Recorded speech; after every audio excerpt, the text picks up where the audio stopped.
बरसों से मानव अपने पुश्तैनी घर से दूर शहर में नौकरी करता था। गाहे बगाहे अपने माता पिता के हालचाल पूछने के लिए फोन कर लिया करता था। इसके अतिरिक्त उसका गांव से कोई नाता नहीं था। ऑफिस के काम से एक बार अचानक ही जापान जाना हो गया। घर पर कम ही बात करता था, तो किसी को उसका पता नहीं था। उसके पीछे से उसके पिता की मौत हो गई। अपने पिता के अंतिम संस्कार में तो नहीं पहुंच सका, मगर बड़ा बेटा होने के नाते जैसे ही जापान से आया तुरंत गांव के लिए निकल गया। जैसे ही वह गांव की सीमा में दाखिल हुआ, रात का वक्त था। सड़कों पर पसरे अंधेरे और गड्ढों से झुंझलाकर खुद से बोला, क्या रखा है इस गांव में? कुछ भी तो नहीं बदला, ना रोशनी, ना सड़क, ना शिक्षा। क्यों कोई लौटकर वापस आएगा यहाँ? वो खुद से बातें करता हुआ गाड़ी चला ही रहा था कि अचानक गाड़ी एक तेज झटके से रुक गई। अब ये क्या मुसीबत है? वो गाड़ी वापस चालू करने की कोशिश कर ही रहा था, तभी उसे लगा किसी ने कार का पिछला दरवाजा खोलकर बंद किया। उसने पलट कर देखा तो वहां पर कोई नहीं था। एक दो बार और कोशिश की तो कार चालू हो गई। वो सीधा अब अपनी हवेली के बाहर जाकर रुका। हवेली पुरानी होने के बावजूद अपनी सुंदरता के साथ मजबूती से खड़ी हुई थी। उसकी गाड़ी की आवाज सुनकर उसका छोटा भाई और माँ तुरंत दौड़ दरवाजे पर पहुंच गए। उसकी माँ उसे लिपटकर जोरों से रोने लगी, मानो उनके रुदन को पिताजी के जाने का गम समझकर उन्हें संतावना देने लगा। उसकी आंखें भी आंसू से सराबोर थी। तभी भाई की आवाज सुनकर उसकी तंद्रा टूटी। भाई साहब, आपका सामान पिताजी के कमरे में रखवा दिया है। पिताजी के कमरे में? मगर क्यों? पिताजी के बाद आप ही इस घर के बड़े हो, तो माँ ने कहा कि अब उस कमरे में आपका अधिकार है।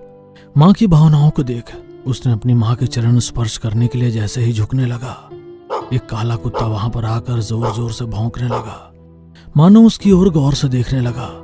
मगर वो कुत्ता अभी भी दीवार की ओर देखकर भौंक रहा था, मानो उसे वहां पर कोई नजर आ रहा हो। साहिल उसे खींचकर अपने साथ घर के बाहर ले गया।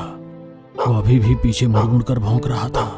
बेटा, बहुत रात हो गई है, चल तेरे खाने का इंतजाम कर देती हूँ। नहीं, मुझे भूख नहीं है, आप रहने दो। ऐसे कैसे भूख नहीं है? थोड़ा तो खाना पड़ेगा। कहते हुए उन्होंने मानव को खाना खिलाया और सोने के पहले उसके लिए दूध का गिलास लेकर कमरे में पहुंच गई। माँ, बस अब ये नहीं। मगर वो मानी नहीं और दूध का गिलास रखकर चली गई। मानव अपने कमरे में लगी अपने पिता की तस्वीर को देखने लगा। शरीर पर धोती कुर्ता और सर पर पगड़ी पहने वो किसी राजा महाराजा से कम नहीं लग रहे थे। मानव कुछ देर तक उनकी तस्वीर के सामने खड़ा रहा। तभी उसे लगा किसी ने उसके कंधे पर हाथ रखा। पीछे पलट कर देखा तो वहां पर कोई नहीं था। उसे लगा खिड़की के रास्ते कोई बाहर गया है। वो दिन भर का थका हुआ था। सोने के लिए जैसे ही वो बिस्तर पर पहुंचा, उसे दूध का गिलास नजर आया। बेमन से उस गिलास को उठाकर वो जैसे ही पीने लगा, एक झटके से कमरे की खिड़की खुल गई और एक चमगादड़ उड़ता हुआ भीतर आया। उसने मानव के हाथों से गिलास गिरा दिया। उफ, पहले वो कुत्ता, अब ये चमगादड़। मानव ने खाली गिलास उठाकर साइड टेबल पर रखा और सो गया। मानव के सिरहाने एक सफेद साड़ी पहने साया खड़ा था, जो उसे देखकर मुस्कुरा रहा था। अगले दिन मानव साहिल के साथ अपने खेतों को देखने के लिए निकल गया। खेतों के बीच से बहती हुई नदी को देख उसका बचपन याद आ गया। वो और पिताजी अक्सर खेतों पर आते और वो घंटों नदी में नहाता था। उन पलों को याद कर उसकी आंखों में आंसू आ गए। शाम के समय दोनों वक्त मिल रहे थे। आसमान में हल्का हल्का धुंधला छा गया था।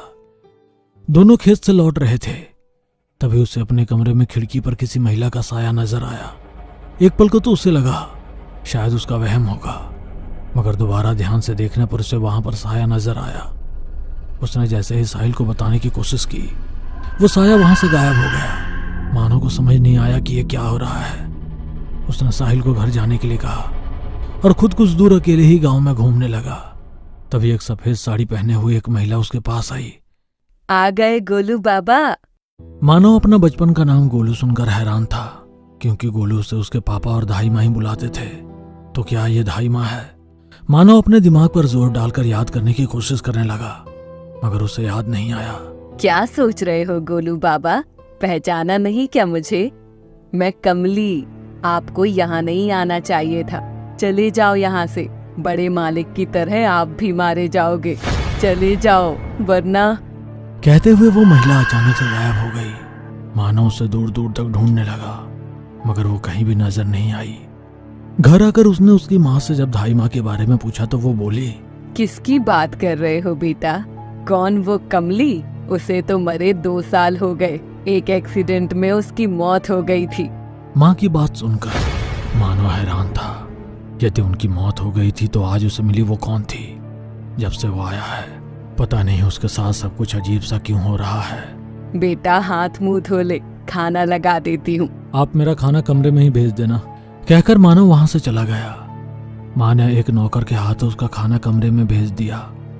मानो किसी गहरी सोच में डूबा हुआ था, इसलिए कुछ देर खाना ऐसे ही रखा रहा।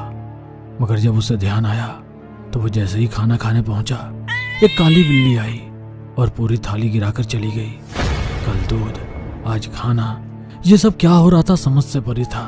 दिन भर गांव में घूमने के कारण उसे भूख लग रही थी, तो वो खाना लेने जैसे ही किचन में पहुंचा, उसके कानों में भाई की आवाज आई, माँ, कुछ भी करके उसे रास्ते से हटाना ही होगा, वरना हमारी सालों की मेहनत बर्बाद हो जाएगी।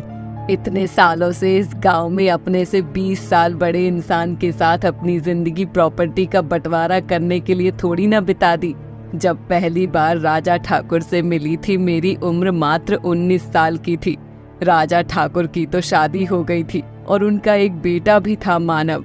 शादी के 10 साल बाद राजा ठाकुर को संतान का सुख मिला था।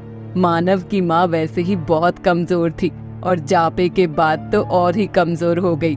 वो मानव का ध्यान ही नहीं रख पाती थी। मानव की देखभाल के लिए उन्होंने दाई माँ को रख लिया, मगर राजा ठाकुर की देखभाल का क्या, इसका जिम्मा मैंने उठाया। धीरे धीरे उन्हें शारीरिक सुख देते हुए उनका दिल जीत लिया। जितना मैं उनका ध्यान रखती उतना ही उनके सामने मानव का भी। राजा ठाकुर ने मुझे अपनी दूसरी पत्नी का स्थान इस घर में दे दिया। अब तो मानव की माँ मेरी आंखों में खटकती थी। फिर तुम्हारा जन्म हुआ। धीरे धीरे ना जाने कैसे मेरी उस सोत का स्वास्थ्य सुधरने लगा था। राजा ठाकुर अब अपना ज्यादा समय उसी के साथ बिताते। मैं शायद उनके उपयोग के लिए ही इस हवेली में थी। अब उनका ध्यान मुझ पर और तुम पर कम ही रहता। ये मैं बर्दाश्त ना कर सकी और मैंने अपनी सौत को मौत के घाट उतारा और उस पिल्ले मानव को घर से बाहर निकालने के लिए हॉस्टल भेज दिया। कुछ सालों तक तो उन्हें मैं इस जायदाद के लिए उनके साथ रह रही थी, मगर जब मुझे पता चला कि उन्होंने अपनी सारी जायदाद अपने बेटे मानव के नाम करने का मन बना लिया है, तो एक रात ठाकुर को भी मैं छत पर से धक्का देकर नीचे गिरा दिया। मगर उनकी वफादार नौकरानी कमली ने मुझे देख लिया।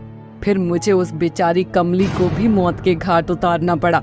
3 लोगों को मौत के घाट सिर्फ और सिर्फ इस जायदाद के लिए ही उतारा है। मानव को तो मैं इसमें एक फूटी कौड़ी भी नहीं मिलेगी।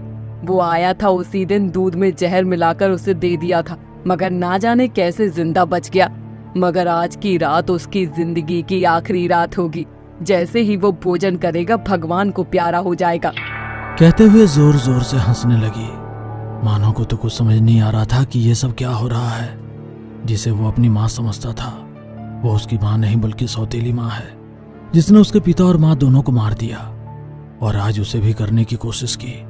इसका मतलब मुझसे जो भी मिली थी वो कमली की आत्मा थी।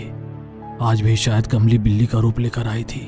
जैसे ही सारी सच्चाई मानो को समझ में आई, उसके सामने कमली का साया खड़ा था। गोलू बाबा, चले जाओ यहाँ से। इन लोगों के पाप का घड़ा भर चुका है। आज ईश्वर इनका इंसाफ करेंगे। चले जाओ। जैसे ही कमली ने कहा, मानो तुरंत हवेली छोड़कर चला गया। वो जैसे ही हवेली के बाहर निकला, एक भयानक शॉर्ट सर्किट हुआ और पूरी हवेली जलकर राख हो गई। कमली ने अपने नमक का कर्ज अदा कर दिया था